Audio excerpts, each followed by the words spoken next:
નમસ્કાર, હું તો બોલીશમાં હું રોનક પટેલ આપનું સ્વાગત કરું છું. હું તો બોલીશ આજે સતત 1686મો એપિસોડ અને 1686મા એપિસોડના 3 મુદ્દા છે.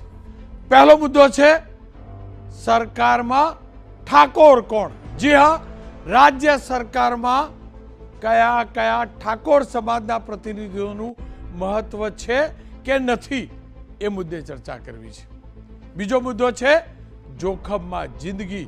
અનેક લોકો બેકાબુ થયા છે, મન ફાવે એમ ડ્રાઇવિંગ કરે છે અને આપણી જિંદગી ભગવાન ભરોસે છે. અનેક એવા અકસ્માતો થયા છે જેમાં ચાલકો બેફામ છે, એના કારણે જિંદગીઓ હણાઈ છે, એટલે બોલવું છે.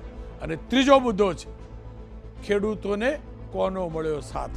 આપણો ગુજરાતનો ખેડૂત તકલીફમાં છે ત્યારે સરકાર સિવાય આપણા ખેડૂતને કોનો સહિયારો મળ્યો છે, સથવારો મળ્યો છે, એ મુદ્દે બોલવું છે. પણ શરૂઆત કરીએ સરકારમાં ઠાકોર કોણના મુદ્દાથી. હાલમાં રાજ્યમાં કોઈ પણ પ્રકારની ચૂંટણીનો કોઈ પણ પ્રકારનો માહોલ નથી.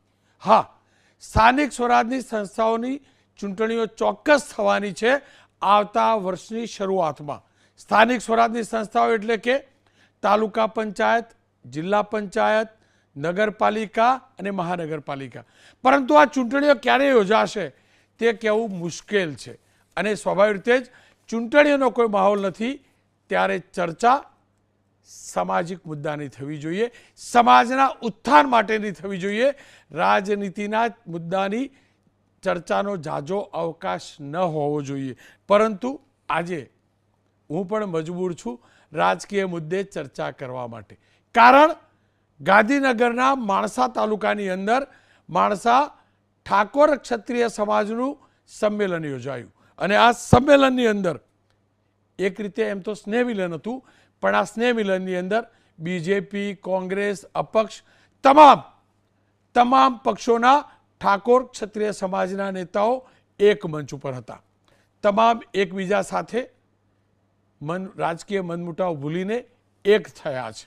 જોકે લાંબા સમયથી આ પ્રકારના સંમેલનો થઈ રહ્યા છે, પણ આજે વિશેષ એટલા માટે હતું કે તમામ રાજકીય નેતાઓ એક મંચ ઉપર આવ્યા, એકબીજાના હાથ પકડીને એકબીજાને સાથ આપવાનો